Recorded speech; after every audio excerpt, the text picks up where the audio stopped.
Halo semua, saya Mariska Tamburian dan kali ini kita akan membahas materi sewa guna usaha dalam perencanaan pajak.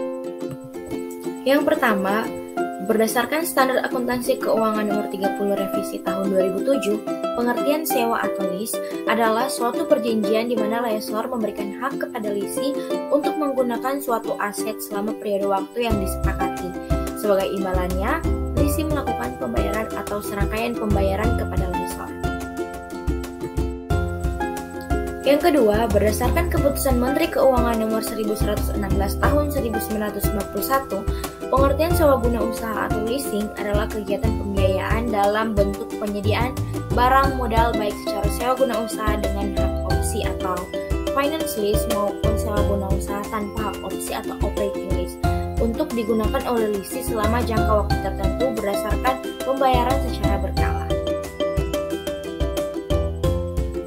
Selanjutnya, kita akan membahas keuntungan dari leasing.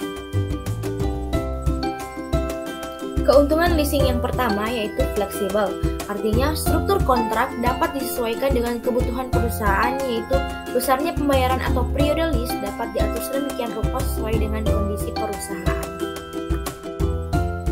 Yang kedua, tidak diperlukan jaminan, karena hak kepemilikan sah atas aset yang di-lease serta pengaturan pembayaran lease sesuai dengan pendapatan yang dihasilkan oleh aset yang di-lease sudah merupakan jaminan bagi lease itu sendiri.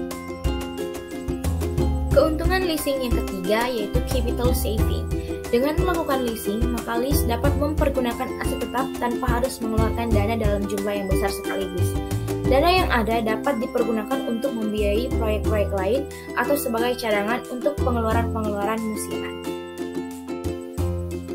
Yang keempat, cepat dalam pelayanan, yaitu secara prosedur, leasing lebih sederhana dan relatif lebih cepat dalam realisasi pembiayaan bila dibandingkan dengan kredit investasi bank. Jadi tanpa prosedur yang rumit, dan hal itu memberikan kemudahan bagi para pengusaha untuk memperoleh mesin-mesin dan peralatan yang mutakhir untuk memungkinkan dibukanya suatu bidang usaha produksi yang baru atau untuk memodernisasi perusahaan.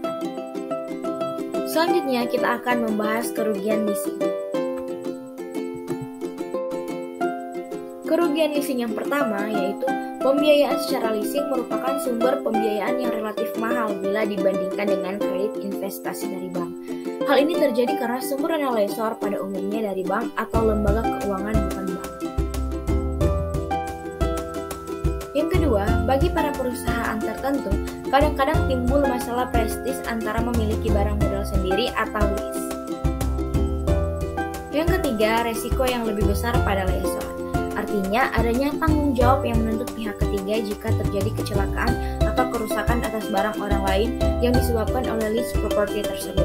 Dan juga lessor belum tentu yakin bahwa barang lease tersebut bebas dari berbagai ikatan seperti liens atau gadai, preference, priorities, charges, atau kepentingan-kepentingan lainnya. Dan kerugian leasing yang terakhir yaitu barang modal yang di-lease tidak dapat dicantumkan sebagai unsur aset lease untuk tujuan kolateral kredit dari bank, yaitu trade creditor mungkin akan menilai perusahaan tersebut memiliki posisi keuangan yang lemah. Selanjutnya kita akan membahas finance lease.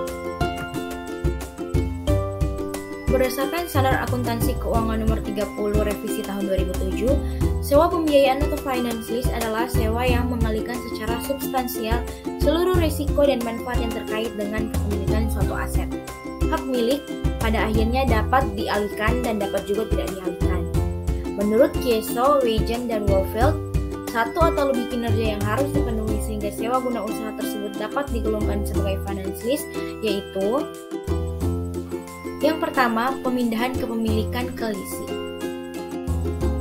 Yang kedua, adanya penawaran pembelian opsi.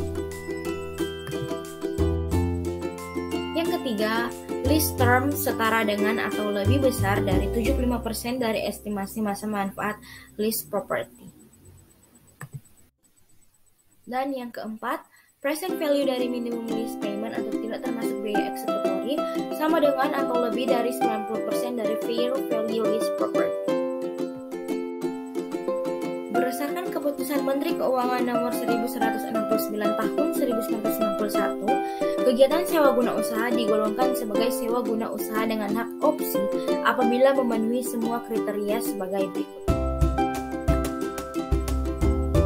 Yang pertama, jumlah pembayaran sewa guna usaha selama masa sewa guna usaha pertama ditambah dengan nilai sisa barang modal harus dapat menutup harga perolehan barang modal dan keuntungan lessor. Yang kedua, masa sewa guna usaha ditetapkan sekurang-kurangnya 2 tahun untuk barang modal golongan 1, 3 tahun untuk barang modal golongan 2, dan 3 dan 7 tahun untuk golongan bangunan. Dan yang ketiga, perjanjian sewa guna usaha memuat ketentuan mengenai opsi bagi leasing.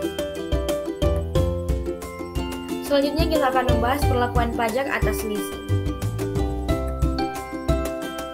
Berdasarkan Keputusan Menteri Keuangan Nomor 1169 Tahun 1991, kegiatan sewa guna usaha perlakuan atas leasing yaitu yang pertama, selama masa sewa guna usaha, lessee tidak boleh melakukan penyusutan atas barang modal yang disewa guna usaha sampai saat lessee menggunakan hak opsi untuk membeli.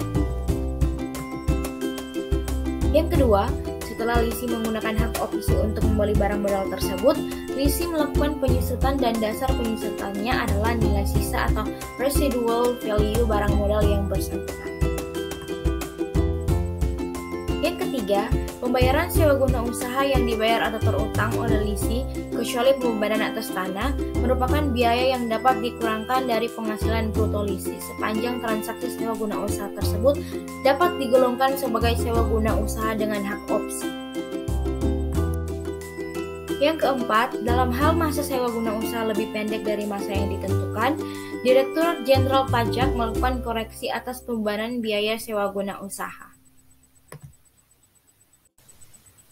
Dan yang terakhir, lessee tidak memotong pajak penghasilan pasal 23 atas pembayaran sewa guna usaha yang dibayar atau terutang berdasarkan perjanjian sewa guna usaha dengan hak opsi.